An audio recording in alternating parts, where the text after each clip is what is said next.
लासा मासा की दूसरी क्लास स्टार्ट होने वाली है। पहली क्लास में हमने सभी बेस पढ़ रखा था, उसमें हमने भिन्नों से रिलेटिव जो संख्याएं होती हैं, मतलब भिन्नों का लासा मासा भी पढ़ा था, हमने पावर वाली संख्याओं का लासा मासा पढ़ रखा था। तो इस तरह के बहुत सारे सवालों को पढ़ने के बाद बेसिक कई चीज़ें हमने वहाँ सीख ली थी। और इसके बाद आज की इस क्लास को हम पढ़ने वाले हैं।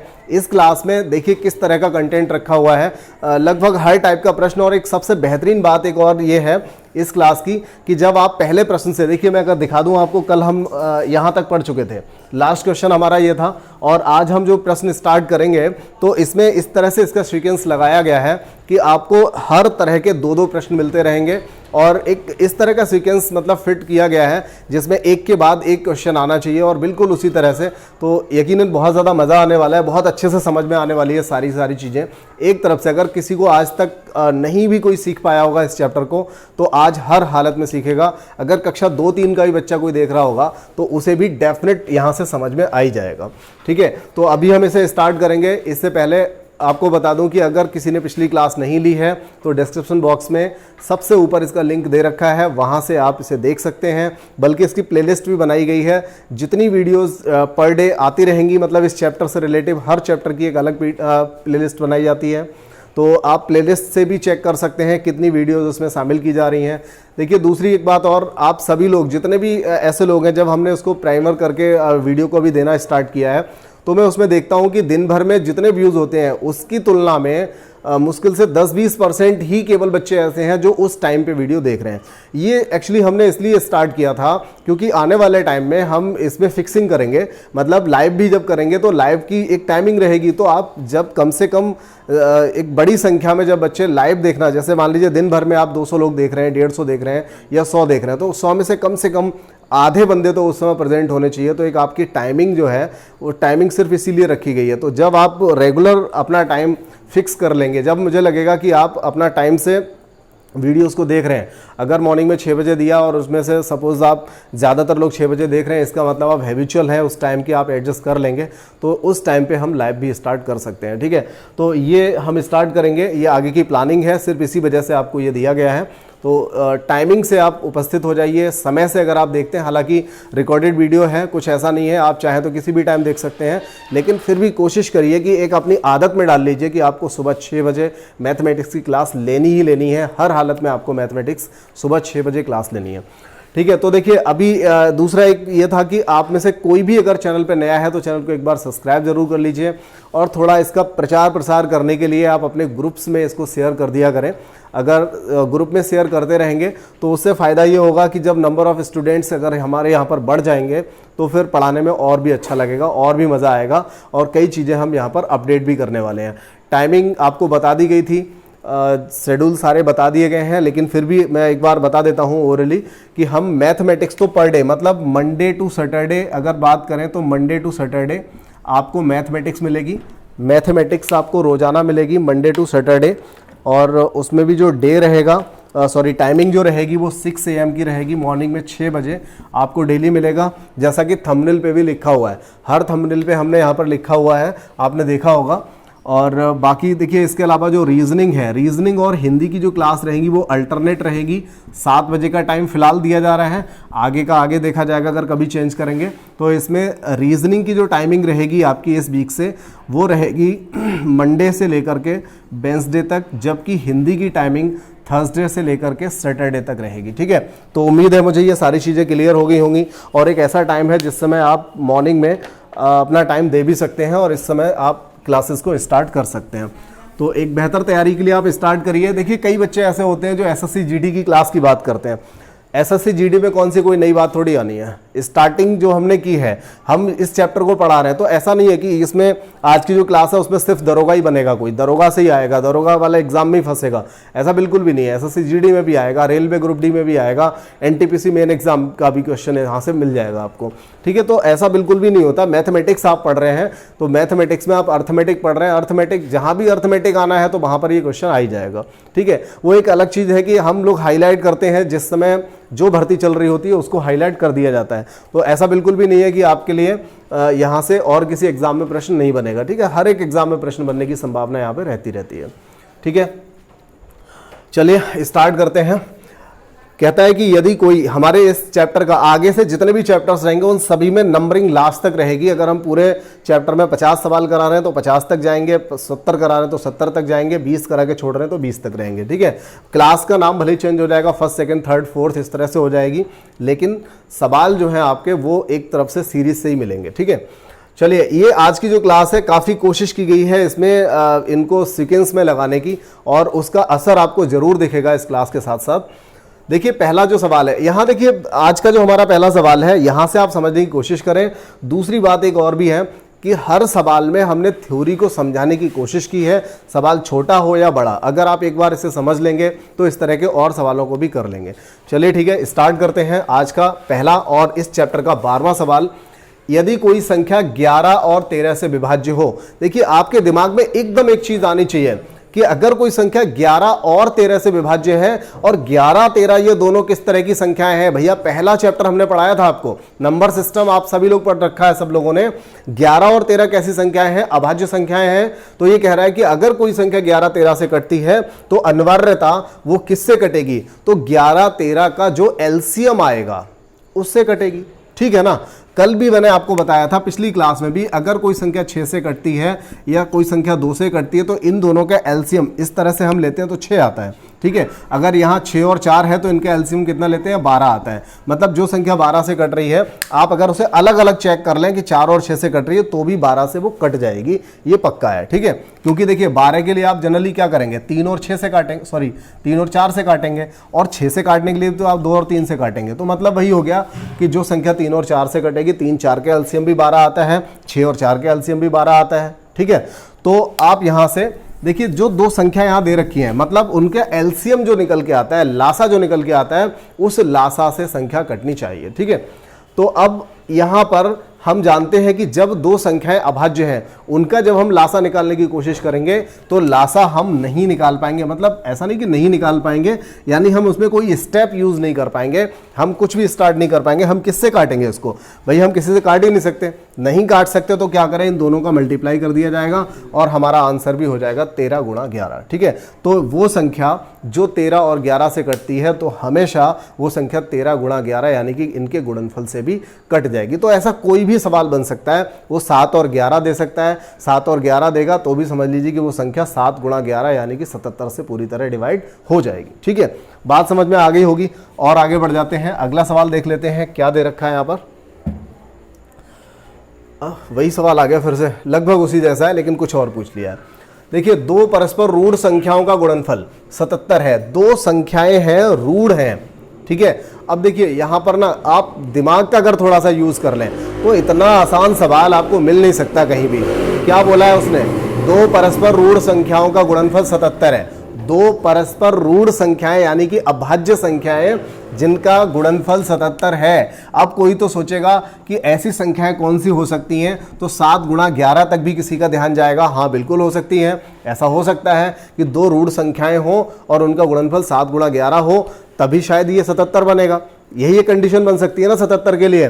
लेकिन अब उसने पूछा क्या है? उनका मासा बताइए। अब 7 और 11 का मासा निकालेंगे तो क्या निकल के आएगा? भैया इतना सारा दिमाग खर्च करने की आवश्यकता क्या थी, जब आपको पता है कि वो संख्याएं रूढ़ हैं, और रूढ़ संख्याओं का मासा हमेशा क्या आता है? 1 आता है। अब वो यहाँ पर 77 दे दे, वो यहाँ पर कोई और बड़ी संख्या दे दे, वो यहाँ पर 111 दे दे, वो यहाँ पर 143 दे दे, कुछ भी दे दे, हमें इससे कोई फर्क ही नहीं पड़ता। अगर वो कहता है कि रूढ़ संख्याएं हैं और इनका मासा बताओ, भैया रूढ़ संख्या मतलब किसी से नहीं कटेंगी।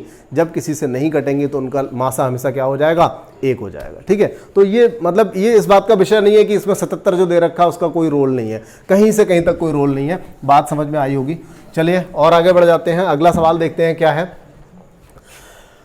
दो संख्याओं में 11 और 8 का अनुपात है। दो संख्याएं हैं जिसमें 11 और 8 का अनुपात है। यदि उनका मासा 12 हो तो संख्याएं ज्ञात कीजिए। देखिए यहां पर एक बात समझ लें, 11:8 दे रखा है दो संख्याओं का। ठीक है, देखिए अब मैं यहां पर लिखता हूं 200 और 350। ठीक है, जरा ध्यान दीजिए क्या समझाने की कोशिश हो रही है। 200 और 350 अनुपात में लिखा हुआ है, लेकिन क्या ये मानक रूप है? मानक रूप से मतलब है जब भी कोई संख्या हम अनुपात में लिखते हैं तो हमेशा क्या होता है, उसको लघुत्तम लिखा जाता है, कम से कम छोटे से छोटा लिखा जाता है। अब हम अगर इसे 2 से काटें, 4 से काटें, किसी भी संख्या से काटें, और या फिर हम इकट्ठा इसको काट दें 50 से, 50 चौका 200 और 50 सत्ते 350, मतलब ये 4:7 हो गया। तो 4:7 यानी कि हमने 50 से काटा था, अगर 50 से गुणा कर दिया जाएगा तो क्या होगा, ये फिर से वही संख्याएं बन जाएंगी, फिर से वही संख्याएं बन जाएंगी। मतलब जब भी कोई दो संख्याओं का अनुपात दिया होता है तो डिपेंड करता है कि आपने उसमें मल्टीप्लाई किससे किया। जैसे 4:7 था, अगर आप सिर्फ 2 से मल्टीप्लाई करेंगे तो ये 8 और 14 हो जाएगा, आप 20 से मल्टीप्लाई करेंगे तो 80 और 140 हो जाएगा। तो ये डिपेंड करता है कि दो संख्याएं जो दे रखी हैं वो 11:8 में दी है और उनका मासा 12 है। तो इसका मतलब क्या होता है कि 11 और 8 का अनुपात बनाने के लिए हमने ज्यादा से ज्यादा किससे काटा, यहां पर तो हमने इसे काटा था 12 से। ठीक है, तो हमने इसे छोटी छोटी संख्याओं से ना काट के सीधा सीधा हमने इसे 12 से काटा था। भैया 12 से काटा था तो 12 का मल्टीप्लाई कर दो, 12 और 11 का मल्टीप्लाई कर देंगे 132 आ जाएगा, 12 और 8 का मल्टीप्लाई करेंगे 96 आ जाएगा। बात समझ में आ गई? ठीक है, ये सिर्फ समझाने के लिए था। तो यहां देखिए 11 और 8 अगर अनुपात दे रखा है और उनका मासा दिया हुआ है 12, उनका मासा क्या दे रखा है, 12 दे रखा है, तो हम क्या करेंगे, उसका 12 से मल्टीप्लाई कर देंगे। ठीक है, जो अनुपात दे रखा है 12 से मल्टीप्लाई करेंगे, सीधे सीधे वो मासा संख्याएं जो है निकल करके आ जाएंगी। ठीक है ना, मासा से मल्टीप्लाई किया, संख्या बन गई। चलिए और अगला देखते हैं।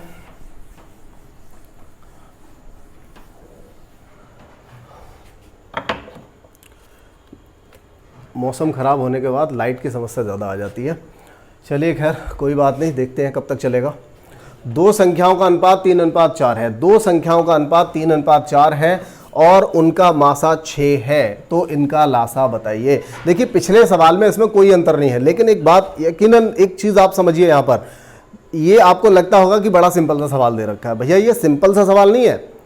अगर ये सवाल देखिए वैसे तो सिंपल है ही, सवाल जब आप कर रहे हैं सिंपल ही लगेगा, लेकिन ये ऐसा सवाल है, सोचोगे कि क्या ये आएगा दरोगा जैसे एग्जाम में।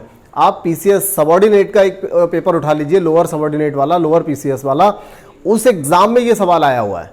तो ऐसा कुछ भी नहीं है, किसी भी लेवल पे कुछ भी पूछा जा सकता है, कोई बड़ी बात नहीं होती। देखिए क्या बोला है, दो संख्याओं का अनुपात 3:4 है, उनका मासा 6 है। अभी अभी तो हमने सीखा था कि अगर मासा दे रखा है, अनुपात दिया है, तो 6×3 18 और 6×4 24। क्या कर लिया हमने दोनों संख्याएं निकाल ली, हमने दोनों संख्याएं निकाल ली।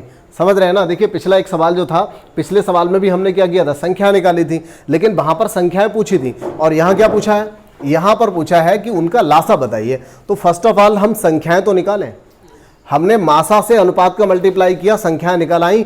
अब इन दोनों संख्याओं का लासा निकालेंगे तो कितना निकल के आएगा, क्या निकल के आएगा, 72 आ जाएगा। 18 और 24 दोनों के पहाड़े में 72 आ जाता है। मतलब वो आप कैसे भी निकाल सकते हो, 24 और 18 दोनों से कटने वाली यहाँ पर जो सबसे छोटी संख्या है वो कौन सी है, 72 है। देखिए इन दोनों से 16 कटेगा नहीं, इन दोनों से 24 कटेगा नहीं, इन दोनों से 48 कटेगा नहीं, तो कौन कटेगा, 72 कटेगा। कोई बड़ी बात नहीं है, छोटी सी बात थी, ये बहुत ही सिंपल सा सवाल था। और अगला सवाल देख लेते हैं। चलिए और अगला सवाल है, दो संख्याओं का मासा 8 है, तो ये कह रहा है कि वह निम्न में से कौन सी संख्या ऐसी है जो उनका लासा नहीं हो सकती। क्या पूछने की कोशिश की है इसने, दो संख्याएं हैं, उनका मासा है 8, तो ऐसी कौन सी संख्या हो सकती है इन चारों में से जो इन दो संख्याओं का लासा नहीं हो सकती। दोबारा से इस बात को समझिए, दो संख्याएं हैं कोई भी, उनका मासा दे रखा है 8, तो ये कहता है कि इनका जो लासा है, कई मैंने अभी आपको क्या बताया कि 4 और 6 दे रखा है तब भी लासा 12 आता है, 3 और 4 दिया है तब भी लासा 12 आता है। आपको अभी अभी ये बात बताई थी, ठीक है ना, ये वाली बात अभी आपको बताई थी। मतलब संख्याएं अलग अलग हो फिर भी लासा हो सकता है एक हो जाए, ऐसा होता है ना। तो ये कह रहा है कि दो संख्याएं जिनका मासा 8 है, उनका लासा इनमें से कौन सा वाला नहीं हो सकता। ध्यान करिए, पहली जो क्लास थी उसमें मैंने आपको बताया था, मुझे अभी भी याद है कि 12, 24 और 42 तीन संख्याएं ली थी और इनका हमने मासा निकाला था। इनका मासा निकल के आया था 6, ठीक है, इनका मासा 6 आया था, जबकि इनका लासा निकल के आया था 168। और मैंने वहां पर एक बात आपको बताई थी, तीसरी स्लाइड की बात है। मैंने आपको उसमें उस क्लास में आपको बताया था कि अगर मासा से संख्याएं कट जाएंगी और संख्याओं से लासा कट जाएगा, इसका मतलब ये हुआ कि मासा से लासा भी हर हालत में कट जाएगा। तो ये बस इतनी छोटी सी बात थी और आप इसे देखते देखते आपने कई लोगों ने सवाल को कर ही लिया होगा कि मासा अगर 8 है तो देखिए 8 से 24 कट रहा है, लासा हो सकता है। मासा से लासा अगर कट रहा है तो वो हो सकता है। मासा से हमने 48 काटा, 8 छंग 48, हमने 8 से 56 काटा, 8 सत्ते 56, लेकिन 60 नहीं कट रहा है। तो वो यही जानना चाहता है इनमें से कौन सा वाला लासा किसी कीमत पर नहीं हो सकता। बाकी हो सकते हैं क्योंकि अलग अलग संख्याओं के लासा सेम हो जाते हैं। आगे चल के आप सवाल पढ़ेंगे, वो कंडीशन देगा और कहेगा कि ऐसे कितने जोड़े संभव हैं। तो इस तरह का प्रश्न भी बहुत इंपॉर्टेंट बनता है। मुझे उम्मीद है कि वो जो प्रश्न है जिसकी मैं बात कर रहा हूं जोड़े वाला, वो प्रश्न यूपीएसआई में इस बार जरूर देखने को मिलेगा। किसी न किसी सेट में या एक से अधिक सेट्स में भी उस सवाल के आने की संभावना है। ठीक है, बहुत ज़्यादा प्रोबेबिलिटी रहेगी कि सवाल आपको वहां से पूछा जाए। अब देखिए अगला सवाल, 3 संख्याओं का लासा। उसी सवाल को दूसरे तरीके से पूछ लिया। 3 संख्याओं का लासा 210 है। निम्नलिखित में से कौन सी संख्या है जो मासा नहीं हो सकती? मासा से लासा कटना चाहिए। 15 से 210 कटेगा, कट जाएगा। 21 से 210 कटेगा, कट जाएगा। 35 से 210 कटेगा, 35 दिए 105, 35 छक्का 210 कट जाएगा। क्या 24 से 210 कटेगा? नहीं कटेगा। नहीं कटेगा तो यही वाली ऐसी संख्या है जो मासा नहीं हो सकती। बात समझ में आ गई होगी। पिछले सवाल में और इसमें कोई भी डिफरेंस नहीं है। पिछले सवाल में और इसमें कोई डिफरेंस नहीं है, तो बात आपको समझ में आ गई होगी। 3 संख्याएं जो दे रखी हैं, उन 3 संख्याएं कोई भी हैं और उनका लासा 210 है, तो निम्न में से कौन सा वाला मासा नहीं हो सकता? वो संख्या मासा नहीं हो सकती जो मासा लासा को नहीं काट पा रहा है। ठीक है, बात समझ में आ गई है, आगे बढ़ जाते हैं। बात समझ में आ गई, आगे बढ़ जाते हैं। ठीक है, देखिए अगला जो सवाल है बहुत ही अच्छा सवाल आ गया फिर से, और इसके ये सवाल और इससे जस्ट अगला, ये मतलब बहुत ही सिंपल से सवाल है। कक्षा 6 वाले सवाल है, ये कक्षा 6 वाले सवाल है, बल्कि 5 में भी मिल जाएंगे। तो ये 5-6 वाली क्लास के सवाल हैं और यही सवाल यूपीएसआई जैसे एग्जाम में अगर आप सेट्स उठा के देखें तो आपको ऐसे प्रश्न मिलेंगे। अब ऐसा नहीं कि पूरे पेपर में ऐसे ही मिल जाएंगे, लेकिन इस टाइप के प्रश्न आपको देखने को मिल जाएंगे। तो क्या बोलता है कि वह न्यूनतम संख्या जो 12, 20, 30 और 42 से विभाजित हो जाए, पूर्णता विभाजित हो जाए, ऐसी संख्या हमें बतानी है। ऐसी न्यूनतम संख्या, देखिए जब भी वो कहेगा न्यूनतम संख्या तो हम समझ जाएंगे कि ये एलसीएम जानना चाहता है। अगर वो कहता है न्यूनतम संख्या या छोटी से छोटी संख्या, तो वो क्या जानना चाहता है? एलसीएम जानना चाहता है। अगर हम यहां पर एलसीएम निकाल रहे हैं तो एलसीएम, अब देखिए अगर हम वो न्यूनतम ना भी कहे, मतलब कहेगा जरूर, लेकिन मैंने कहा कि समझने के लिए या कि हमें निकालना क्या है, तो 3 तरीके होते हैं। 3 तरीके होते हैं जिससे आप समझ सकते हैं कि सवाल में लासा निकलेगा। कौन कौन से तरीके होते हैं? और ये तरीके भी ना मैं खुद नहीं बता रहा हूं। तीसरा वाला तरीका तो ऐसा है जो मुझे भी किसी स्टूडेंट ने बताया था। ठीक है, तो अब स्टूडेंट ने बताया तो सीधी सी बात है 100% तो फिट नहीं होता होगा वो। कोई बात नहीं, मैं बताता हूं।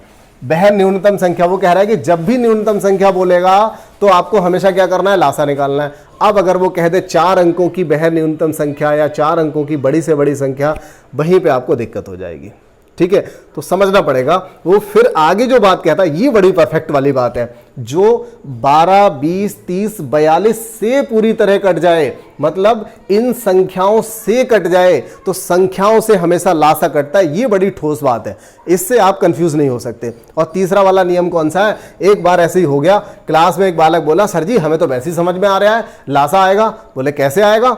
तो बोला कि आपने तो बताया था लासा हमेशा बड़ा आता है, और देखो आंसर सारे बड़े बड़े दे रखे हैं। और बाई चांस अगर वो 2 आंसर छोटे दे दे, 2 आंसर बड़े दे दे, फिर तो कंफ्यूजन हो जाएगा। तो मेन चीज यहां पर यह है कि वो न्यूनतम संख्या होती है, दिखने में बड़ी होती है, लेकिन इन सभी संख्याओं से लासा पूरी तरह कट जाता है। ठीक है, तो ये आपके लिए काफी है, इससे आप बता सकते हो। तो देखिए यहां से अगर हम इसको निकालें तो 2 से काटेंगे, 2 छंग 12, 10, 15 और 21। ठीक है, 2 से फिर काट लेते हैं, 2 3 6, 2 पंजे 10, 15 ऐसे रहेगा, 21 भी ऐसे रहेगा। अब 3 से काट लेते हैं, 3 एक कम 3, 5 ऐसे रहेगा, 3 पंजे 15, 3 सत्ते 21। फिर 5 से काटेंगे तो क्या बचेगा? केवल 7 बचेगा। बात समझ में आ रही है?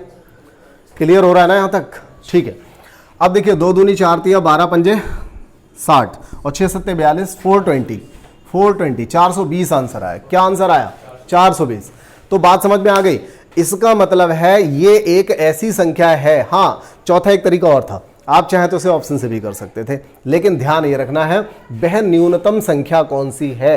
देखिए इस मेथड से नहीं करेंगे तो डायरेक्ट कैसे कर सकते हैं, वह न्यूनतम संख्या कौन सी है जो 12, 20, 30, 42 से पूरी तरह कट जाए। तो सबसे पहले देखो इसमें न्यूनतम वाली कौन सी है, 210। जरा देखो क्या 210 12 से कटेगा, क्या 210 20 से कटेगा? तो आपको पता चलेगा कि जो 210 है वो 20 से नहीं कटेगा। 210 जो है वो 20 से नहीं कटेगा। मतलब जब इन सभी संख्याओं से नहीं कट रहा है तो फिर क्या होगा, अगर इन संख्याओं से नहीं कट रहा है, क्या हुआ, एक सेकेंड, हेलो, वहां से आज आ जाएगा, ठीक है, हाँ हाँ आज, हाँ ठीक है, कोई, हाँ जी। तो बात यहाँ पर ये चल रही थी कि अगर हमें ये सब नहीं करना, हमें कलम नहीं चलाना है, तो हम क्या कर सकते थे, वह न्यूनतम संख्या कौन सी है जो 12, 20, 30, 42 से पूरी तरह कट जाए। तो 210 सबसे छोटा आंसर लेंगे ना, उसने कहा है कि न्यूनतम संख्या, तो सबसे छोटा वाला आंसर चेक करेंगे 12 से। देखिए यहाँ 20 से ये नहीं कट रहा है, 20 से 210 नहीं कट रहा है, हमें साफ साफ नजर आ रहा है। तो हम यहाँ पर क्या कर सकते हैं, और देखिए ये भी 210 भी 12 से भी नहीं कट रहा था, ठीक है ना, 12 से नहीं कट रहा था, तो ये आंसर नहीं हो सकता। अब इससे बड़ा वाला चेक करोगे आप, जब इससे बड़ा चेक करोगे तो ये 12 से भी कट जाएगा, 20 से भी, 30 से, 42 से, जब सभी से कट जाएगा तो फिर हम आगे का काम क्यों करेंगे, आंसर आ जाएगा। लेकिन ये क्या है, इसमें ना थोड़ी सी प्रैक्टिस होनी चाहिए। जिसको ये वाली प्रैक्टिस इसकी नहीं है कि हम 42 से कैसे चेक कर पाएंगे, 30 से हम कैसे चेक कर पाएंगे, अगर वो इनको अच्छे से चेक नहीं कर पा रहा है तो उसके लिए ये वाला मेथड ज़्यादा अच्छा लग रहा होगा। हालांकि जिन सवालों में हमें कुछ लिखना पड़ता है वहाँ गलती होने के चांस भी रहते हैं। दिमाग का प्रयोग तो करना ही करना है, लेकिन जब आपको लिख के ही करना है तो फिर टाइम ज़्यादा लग जाता है। इसलिए टाइम अगर कम लगाना है तो कुछ इस तरह के मेथड आपको खंगालने पड़ेंगे, ढूंढने पड़ेंगे, ऐसे मेथड पे ही ध्यान आपको देना पड़ेगा, ठीक है। मैं ये नहीं कहता कि हर सवाल को ऐसे करना है, लेकिन आपके पेपर के 40 क्वेश्चंस में से कम 15, एटलीस्ट 15 क्वेश्चन तो ऐसे होने चाहिए जिनको आप ऑप्शन से कर सकें। अगर ऐसा करते हैं तो समझ लीजिए आपकी तैयारी अच्छी है। हालांकि ये 40 क्वेश्चंस में से 30 क्वेश्चंस तक कई बच्चे, कई ऐसे छात्र हैं जो बिना कलम चलाए या ना मात्र थोड़ा सा कलम चला करके या कह सकते हो ऑप्शन से वो लोग कर लेते हैं, ठीक है। तो ये बहुत बड़ी बात होती है, वो लोग बहुत अच्छे से टाइम मैनेज कर लेते हैं। दूसरी बड़ी बात एक और होती है, जब हम इसे ऑप्शन से करते हैं, जब हम किसी और मेथड से करते हैं तो ये सवाल गलत भी नहीं हो पाता है, वहां पर ये चेक भी हो जाता है, तो गलत भी नहीं हो पाता है। अगर हम किसी, सपोज करिए हम इसमें कहीं पर एक गलती कर देते, किसी भी जगह कहीं पर 1-2 एक्स्ट्रा रह जाता तो आंसर इसका 840 आता। लेकिन क्या आप उस समय ये सब सोचते कि क्या 840 कहीं गलत तो नहीं है? नहीं सोचते ना, गलती होने के चांस इसमें रहते हैं, ठीक है। चलिए खैर, अगला एक सवाल देखते हैं। अगला जो सवाल है वो कुछ इसी के बाद बना हुआ सवाल है, लेकिन वो सवाल आपका पूछा जा चुका है, बहुत ही अच्छा सवाल है। वह न्यूनतम, अब ये समझ लीजिए पिछला जो सवाल हमने पढ़ा था 18, ये जो हमने पढ़ा था यहां से सवाल की शुरुआत हुई है और 4-5 सवाल थोड़ा बदल करके आते रहेंगे, ठीक है। तो इन प्रश्नों को जरा समझने की कोशिश करिए। वह न्यूनतम पूर्ण वर्ग संख्या क्या है जो 10, 20, 30, 40 से पूर्णता विभाजित है? वह न्यूनतम पूर्ण वर्ग संख्या क्या है, वह छोटी से छोटी पूर्ण वर्ग संख्या क्या है जो 10, 20, 30, 40 से पूरी तरह कट जाएगी? तो देखिए सबसे पहले तो हम सबसे छोटा आंसर इसमें से देखेंगे, लेकिन जब हम आंसर देखेंगे तो हमें पता चलेगा भैया 1200 भले ही इन सबसे कट जाए लेकिन वो पूर्ण वर्ग तो नहीं है, वो पूर्ण वर्ग नहीं है। इसके बाद हम अगली संख्या देखेंगे 3600। अगर हम 3600 देखेंगे तो 3600 में हमें क्या पता चलेगा कि 10 से भी कट जाएगा, ये 20 से भी कट जाएगा और 30 से भी कट जाएगा और ये 40 से भी कट जाएगा। ये सबसे कट रहा है और ये पूर्ण वर्ग तो है ही, तो फिर हमारा आंसर ये वाला सही हो जाएगा। लेकिन अगर ऑप्शन ना दिए हों, अगर आपको किसी को पढ़ाना है, अगर आपको किसी को समझाना है, तो उस कंडीशन में हम ऐसे सवाल को किस तरह से करते हैं, जरा ये बात भी समझ लें।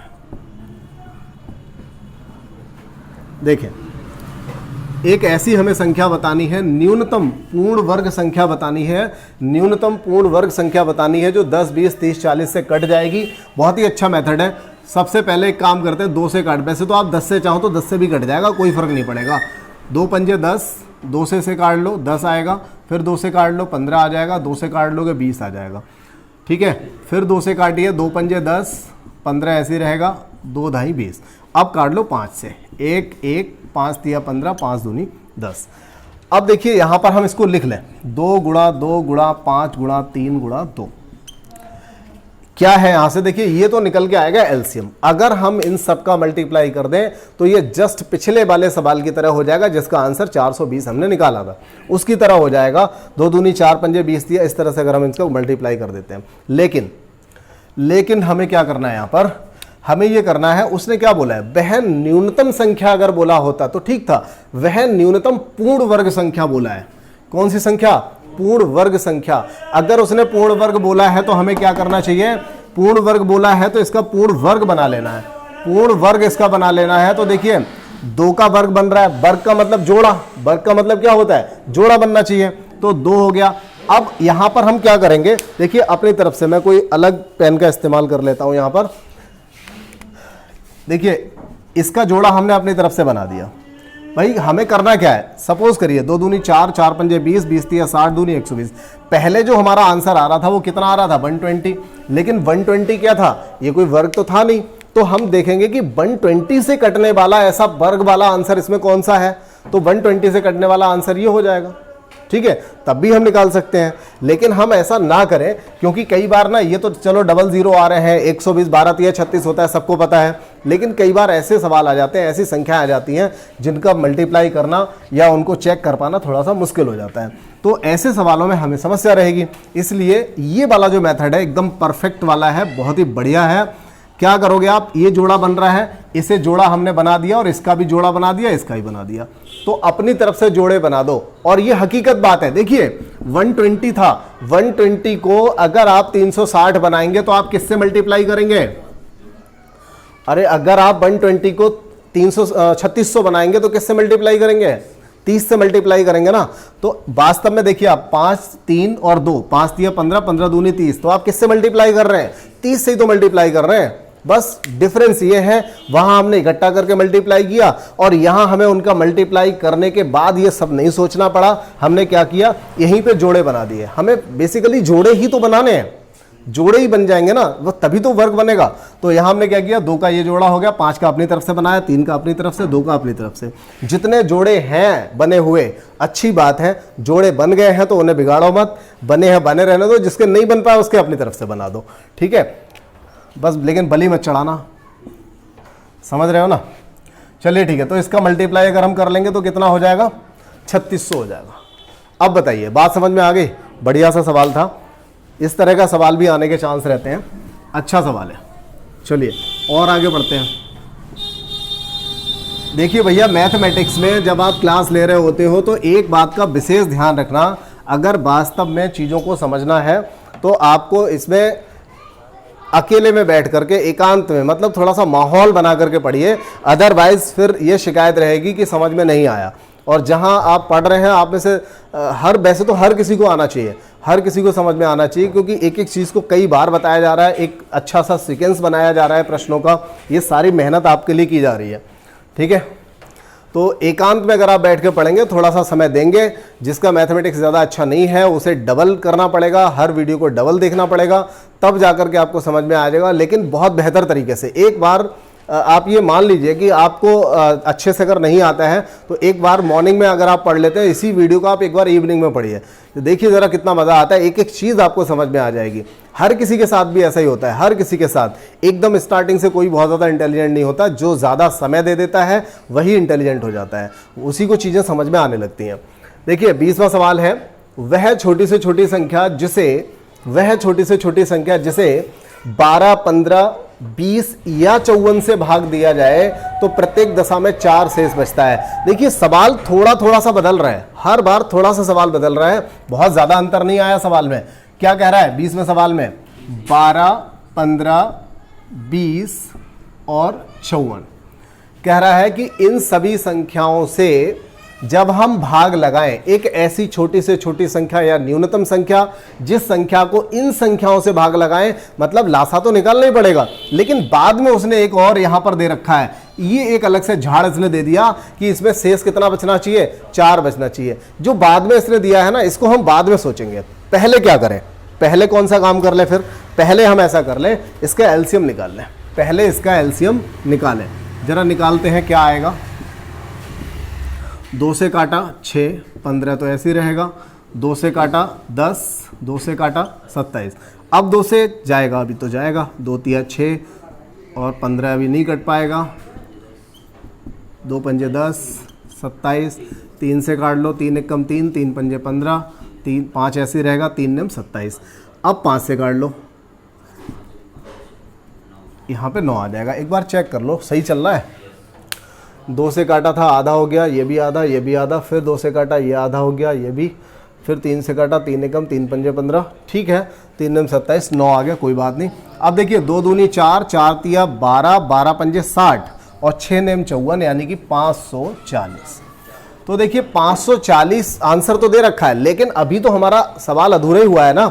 उसने कहा है 4 शेष बचे, और एक बात तो हम सब जानते हैं, शेष हमेशा तब बचता है जब हमारे पास फालतू होता है, एक्स्ट्रा होगा तभी तो शेष बचेगा, तभी बचेगा ना। जितना पैसा है आपके पास, अगर 20 रुपया है और 20 रुपए का आप सामान ले रहे हो तो कुछ भी शेष नहीं बचेगा। अगर आपके पास 50 का नोट है तभी तो शेष बचेगा। तो शेष कब बचता है? जब ज़्यादा होता है। तो हम क्या करें, इसमें 4 जोड़ दें। अब हम कह सकते हैं भैया 540 में 4 जोड़ने के बाद 544 जो संख्या है, ये वो संख्या है जिस संख्या को अगर हम 540 से भाग लगाएंगे तो 4 शेष आ जाएगा। ठीक है, तो ये बहुत बेहतर सवाल था। जब भी हमें लासा वाली कंडीशन में शेष चाहिए होता है तो हमेशा हम एलसीएम निकालने के बाद उसमें शेष, जितना भी शेष चाहिए, वो कहता 20 शेष चाहिए तो ठीक है 20 मिल जाएगा आपको, लेकिन 20 तो नहीं मिलेगा खैर इस सवाल के हिसाब से, क्योंकि संख्या छोटी है। वो कहता 4 मिलेगा, 5 शेष चाहिए, 6 चाहिए, या 7, 8, 9, 11 तक शेष आप इसमें निकाल सकते हो। ठीक है, क्योंकि 12 से ही तो काट रहे हो तो 12 से छोटा ही तो शेष आ सकता है।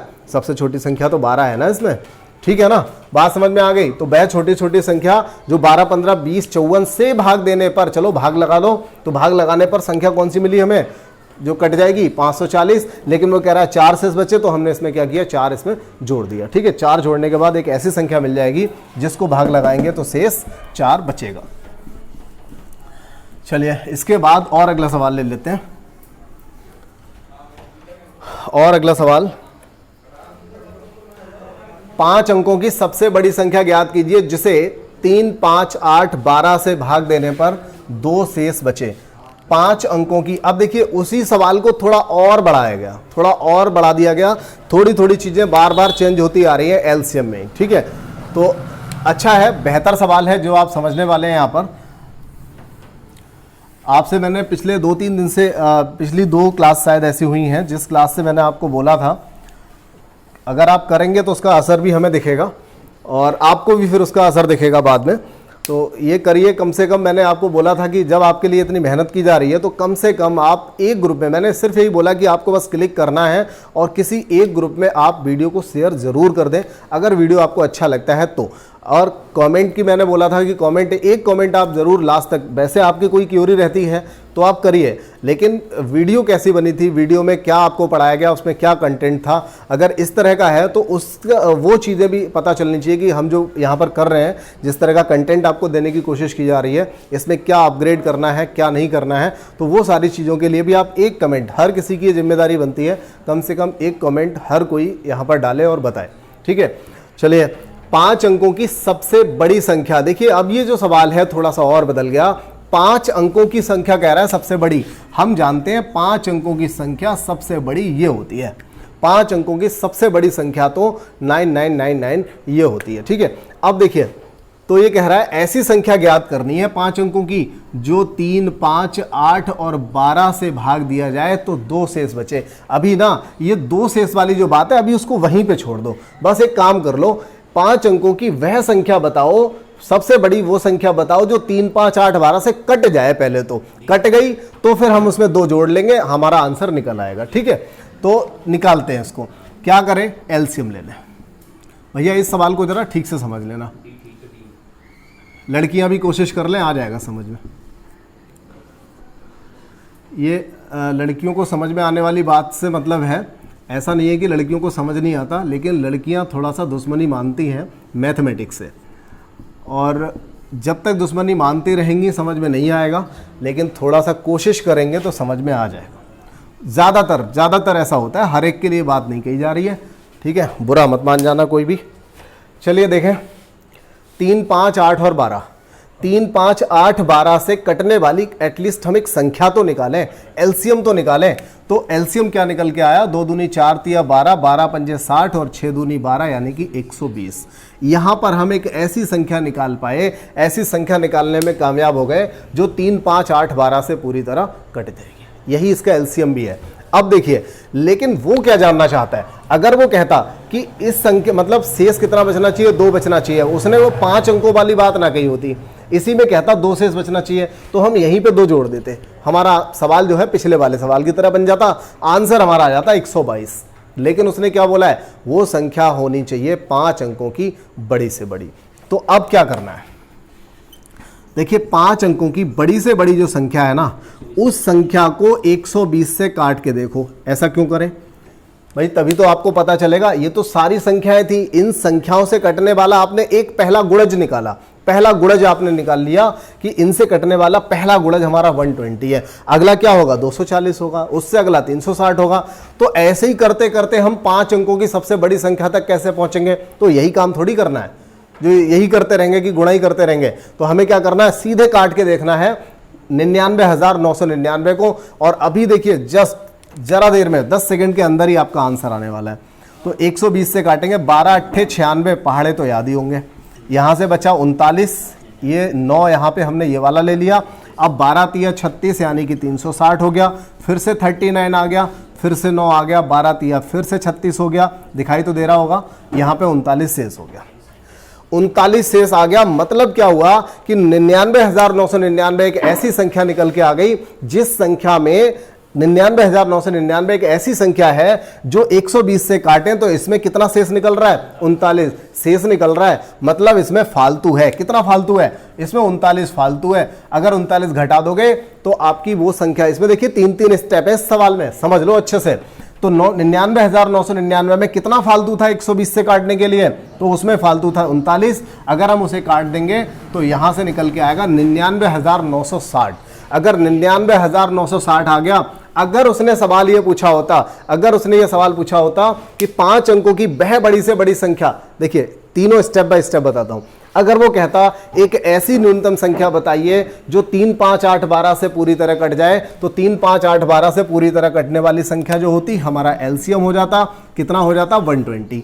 लेकिन वो अगर कह रहा है कि 5 अंकों की बड़ी से बड़ी संख्या होनी चाहिए वो वाली, तो भैया 5 अंकों की होनी चाहिए। तो 120 से 5 अंकों की बड़ी संख्या को काटेंगे, काटने के बाद जितना भी इसमें फालतू आएगा, शेष मतलब फालतू, जितना फालतू आएगा उस फालतू को हम यहां से घटा देंगे। इसके बाद जो संख्या बची है 99,960, ये वो संख्या है जो 5 अंकों की है, बड़ी से बड़ी है और जो 3, 5, 8, 12 से पूरी तरह कट जाएगी। लेकिन वो इसके बावजूद भी कहता है कि भाग देने पर 2 शेष चाहिए। तो भैया 2 शेष चाहिए, इसमें 2 जोड़ दो, तो 99,962 आपकी वो संख्या हो गई जिस संख्या को आप 120 से भाग लगाओगे तो भी 2 शेष आएगा। इसका अगर 120 से आ रहा है, इसका मतलब 3, 5, 8, 12 में से किसी से भी भाग लगाओगे तो कितना शेष आएगा, 2 ही शेष आएगा। ठीक है, एक बार जिन लोगों की थोड़ी सी कमी रह रही है ना, बाई चांस ऐसे कुछ बच्चे हो सकते हैं मन से पढ़ रहे हैं, चीजें समझ में आ रही होंगी, फिर भी अगर किसी को लग रहा है ना कहीं पे कोई दिक्कत हो रही है, उस सवाल को आप दोबारा से देख लो, या 2, 4, 5 घंटे के अंतर से दोबारा से इन सवालों को करके देख लेना, तो ज्यादा अच्छा रहेगा, बात समझ में आ जाएगी बहुत अच्छे से। ये एक जो क्रम लगाया जाता है सवालों का, इससे बहुत फर्क पड़ता है, इससे आपको वो चीज़ें क्लियर हो जाती हैं, क्योंकि एक एक करके स्टेप बढ़ रहा है तो आप समझ पा रहे होंगे। देखिए एलसीएम पे ही डिपेंड सारे सवाल हो रहे हैं, ये भी देखिए एलसीएम वाला ही सवाल आ गया। अब यहाँ पर भी देखिए इसमें क्या अलग है, कुछ चेंज है क्या इसमें, तो देखो अभी हमने क्या करा था, अभी हमने करा था 5 अंकों की बड़ी से बड़ी संख्या। अब क्या कह रहा है, अब बोल रहा है मान लीजिए 6 अंकों की एक ऐसी न्यूनतम संख्या n है। 6 अंकों की, वैसे तो हमें पता है कि 6 अंकों की सबसे छोटी अगर कोई संख्या है न्यूनतम तो वो कितनी होती है, 1 लाख होती है। 6 अंकों की संख्या कौन सी होती है, 1 लाख, यही तो होगी। 6 अंकों की सबसे छोटी संख्या 1 लाख होगी। अब वो कह रहा है कि वो न्यूनतम संख्या n, ऐसी संख्या की वैल्यू बतानी है जिससे 4, 6, 10, 25 से भाग देने पर, ये यहां से हटा दो, 4, 6, 10, 25 से भाग देने पर प्रत्येक दशा में 2 शेष बचे। कुछ ऐसा नहीं लग रहा है पिछले वाले सवाल की तरह है, केवल यहाँ पे संख्याएं बदल गई। और एक बात ये बदल गई कि वो कह रहा है कि 6 अंकों की संख्या वो छोटी से छोटी होनी चाहिए। पिछले सवाल में क्या था, 5 अंकों की बड़ी से बड़ी। लेकिन यार करना तो हमें एक ही काम था, कोई नया काम थोड़ी करना है, एक ही काम तो करना है हमें।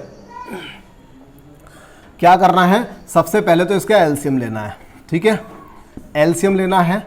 2 से काटा 2 दूनी 2 तिया 2 पंजे 10, 25 तो कटेगा नहीं। और इसके बाद देखिए काट लेते हैं इसको हम 5 से। देखिए हो सकता है ये आखिरी सवाल हो, क्योंकि लाइट की प्रॉब्लम है। और चलिए 5 पंजे 25, लाइट की प्रॉब्लम है, इन्वर्टर भी वीक हो गया है। अगर बाई चांस लाइट आ जाती, 2-3 बार ऐसा हो गया, 2-3 बार आ गई है ना। अभी जब से क्लास स्टार्ट किया 2-3 बार आ गई है, चली गई है। अगर आ गई फिर से तो थोड़ा अच्छा हो जाएगा और 1-2 सवाल तक बढ़ जाएंगे। नहीं आती है तो कोई बात ही नहीं है। चलिए ये देखिए हमने यहाँ पर काटा है, इससे ज़्यादा और कटेगा नहीं। तो 2 पंजे 10, 10 दूनी 20, 20 तिया 60, 60 पंजे 6 पंजे 30, मतलब 300 हो गया। ठीक है ना। 2 पंजे 10 दूनी 20, 20 तिया 60, 60 पंजे 300। 301 जैसे अभी हमने 120 निकाला, पिछले सवाल का याद करो। इस सवाल में देखिए 301 ऐसी संख्या निकल के आ गई जो 4, 6, 10, 25 से पूरी तरह कटेगी। अब इस 300 का क्या रोल है, इस 300 का तो भैया सिर्फ एक ही रोल है, इस 300 से कटने वाली हम 1 लाख के करीब की संख्या निकालेंगे। लेकिन इस सवाल में ना पिछले वाले सवाल से थोड़ा सा चेंज आएगा, एक ट्विस्ट आने वाला है, वो जरा समझ लीजिए बहुत अच्छे से। अब देखिए 300 से काटा, 300 तिया इधर लिख लो, अच्छा ना लगेगा। 300 तिया 900, यहाँ से बचेगा 100 और 1 0 ये वाला आ गया, तो फिर से 300 तिया 900 और यहाँ से फिर क्या बचेगा 100, 1 0 फिर लगा लिया तो 300 तिया 900, फिर कितना बचेगा 100। ठीक है, तो ये क्या हो गया, ये फालतू हो गया। लेकिन इस फालतू को माइनस कर दें, क्या करें, क्या इस फालतू को माइनस करें? तो इस फालतू को हम माइनस नहीं करेंगे, ये वास्तव में आखिरी सवाल होगा, ये इंडिकेशन मिल चुका है हमें। तो इसको हम माइनस नहीं करेंगे, बल्कि हम इन दोनों का अंतर जोड़ेंगे। इन दोनों का जो डिफरेंस आएगा उस डिफरेंस को हम यहाँ जोड़ेंगे, तभी तो हमें अगली संख्या मिलेगी। अगर इसमें से हमने कुछ घटा दिया तो घटाने के बाद क्या होगा, घटाने के बाद क्या हो जाएगा कि ये जो अंक है 6 अंकों की बजाय ये 5 अंकों में रह जाएगी। इसलिए हमें क्या करना है, इसको जोड़ना पड़ेगा। तो 200 यहाँ पे जोड़ देंगे तो 10 0 200। ठीक है, यहाँ तक हो गया। अब ये कह रहा है कि 2 शेष भी बचना चाहिए, तो इसी में 2 जोड़ लेते हैं, तो आंसर हमारा हो जाएगा ये वाला। देखिए हमारा आंसर यहाँ पे आ जाएगा। चलिए कोई नहीं, फिर हम ऐसा करते हैं, अगली क्लास जो रहेगी हमारी, अगली क्लास में हम इस वाले प्रश्न को दोबारा समझा लेंगे। मुझे पता है कि ये प्रश्न बहुत जल्दी मैंने बता दिया है, क्योंकि यहाँ पर सिचुएशन है कि थोड़ा सा इलेक्ट्रिसिटी का प्रॉब्लम है, अभी लाइट चली गई और दिक्कत हो रही है अभी। ठीक है, तो आगे और ज़्यादा देर तक नहीं चल पाएगा। चलिए ठीक है, अगली क्लास में मिलते हैं, धन्यवाद।